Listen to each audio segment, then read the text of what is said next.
জান্নাতের হুর দেখতে কেমন হবে সবার শেষ পর্যন্ত শুনুন, কিছু জানতে পারবেন। জান্নাতের রমণীদেরকে হুর বলা হয়, যা আল্লাহ তাআলা জান্নাতি পুরুষদের জন্য উপহার হিসেবে রেখেছেন। আল্লাহ তাআলা বলেন, এবং সেখানে তাদের জন্য শুদ্ধ চরণী রমণীকুল হুর থাকবে, আর সেখানে তারা অনন্তকাল অবস্থান করবে। সূরা বাকারা আয়াত নং 25। জান্নাতের হুর যারা হবে উঠতি বয়সের যুবতী রমণী, তাদের প্রতিটি অঙ্গে প্রত্যঙ্গে প্রবাহিত থাকবে নবযৌবনের স্বর্গীয় সুধা।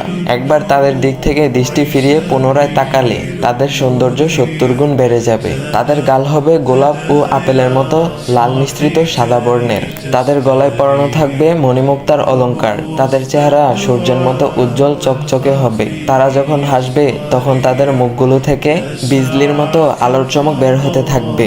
জান্নাতীবাসী তাদের চেহারায় নিজের চেহারা দেখতে পাবে, যেমন আয়নায় নিজের ছবি দেখতে পাওয়া যায়। মাংস ও পোশাকের ভেতরে আচ্ছাদিত হাড়ের মগজসমূহ বাইরে থেকে দেখা যাবে।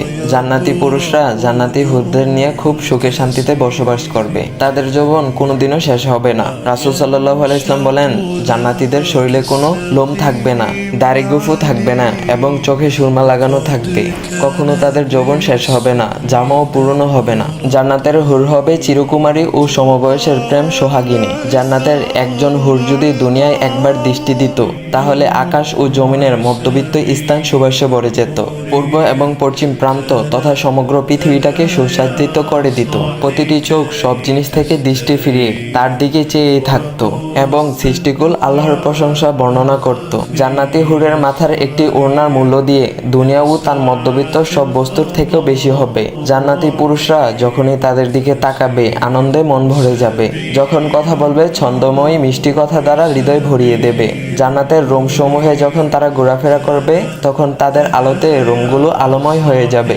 জান্নাতের আদিবাসী নারী পুরুষগণ হবে একই বয়সের পরিপূর্ণ যুবক এবং যুবতী। তাদের চোখের রং হবে পরিষ্কার সাদার মাঝে কাকের কালো চোখের মতো কালো বর্ণের। তাদের শরীরের কোমলতা হবে বৃক্ষের কচি পাতার মতো নরম এবং কোমল। জান্নাতের হুর যখন তার স্বামীর চেহারার দিকে তাকাবে তখন তার হাসিতে জান্নাত আলোময় হয়ে উঠবে।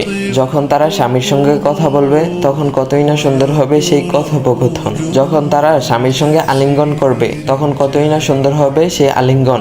যখন জান্নাতি পুরুষ তাদের সঙ্গে মেলামেশা করবে কতই না আনন্দময় হবে সেই মেলামেশা। তাদের অন্তরে কোনো হিংসা বিদ্বেষ থাকবে না। তারা কখনো রোগাক্রান্ত হবে না। তারা কখনো অপবিত্র হবে না। তাদের চিরুনি হবে সোনার চিরুনি। তাদের গায়ের গন্ধ হবে কস্তুরীর মতো সুগন্ধি।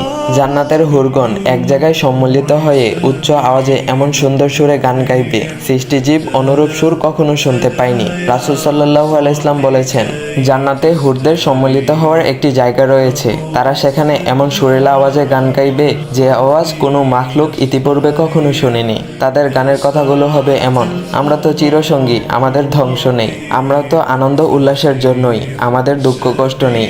আমরা চির সন্তুষ্ট, আমরা কখনো অসন্তুষ্ট হব না। তারা কতই না সৌভাগ্য যাদের জন্য আমরা এবং আমাদের জন্য যারা। পৃথিবীতে যে সমস্ত নারী আল্লাহকে ভয় করে চলে তারা জান্নাতের মধ্যে হুরদের চাইতে বেশি সুন্দরী হবে। পৃথিবীর স্বামীরা তাদের প্রতি আরো বেশি আকৃষ্ট হবে। হে যুবক, চিন্তা করে দেখো, দুনিয়ার ধার্মিক সুন্দরী রমণী পেতে হলে কত কষ্ট করে নিজের চরিত্রের হেফাজত করতে হয়। তাহলে জান্নাতের সেই হুর পেতে হলে কি করতে হবে? হুর কাদের জন্য সৃষ্টি করা হয়েছে তুমি কি তা জানো? জেনে রাখো, আল্লাহ তাআলা ওইসব বান্দার জন্যই হুর সৃষ্টি করেছেন যারা তাদের কামনা বাসনা একমাত্র মহান আল্লাহর সন্তুষ্টি হাসিলের জন্য বিসর্জন দেয়। তো গাইস, এটা ছিল জান্নাতের হুর দেখতে কেমন হবে এই ঘটনাটা। তো গাইস, তোমাদের কাছে ছোট্ট একটা অনুরোধ, ভিডিওটা শেয়ার করে অন্যকে জানার সুযোগ করে দিও। তো গাইস, সবাই চ্যানেলটা সাবস্ক্রাইব করে দিও আর নোটিফিকেশন বেলটা অল করে দিও, যেন পরের ইসলামিক ভিডিওটা তুমি সবার আগে দেখতে পারো। তো গাইস, নতুন ইসলামিক ভিডিও আসা পর্যন্ত সবাই ভালো থাকবেন। আল্লাহ হাফেজ গাইস। ككبش ذبيح